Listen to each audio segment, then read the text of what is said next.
Welcome to my YouTube channel, Tony Suvega, your feng shui guru and paranormal expert. Horoscope, Taurus, April 20 to May 20.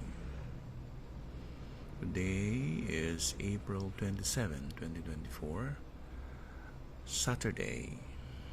It is all about the Four of Wands,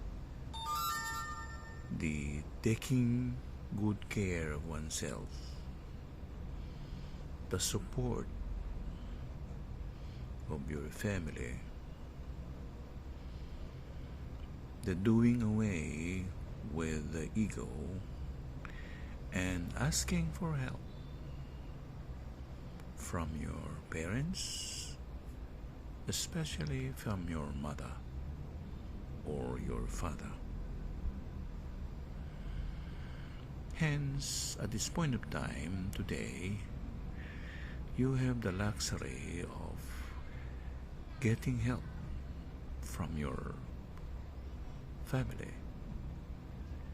Not only that, your ancestors will help you for a while, will help you for all things that you wanted to have.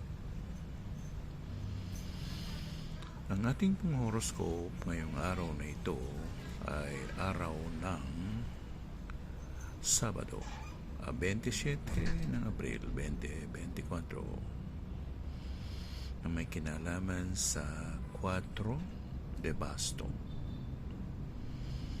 Nagtutukoy din ito sa pamilya, pagbibigay, pagmamahal, pagbibigay ng pagtulong o care o mga kagustuhan mong gawin ay maibibigay sa iyo. Yun bang hindi ka pa nagsasabi na hihingi ka ng tulong ay ibinibigay na sa iyo? Dahil na rin sa pagmamahal sa iyo ng iyong mga magulang. Kung hindi man, ang core family. May sabihin, pwedeng available ang iyong kuya, ang iyong ate, ang iyong lolo, ang iyong lola.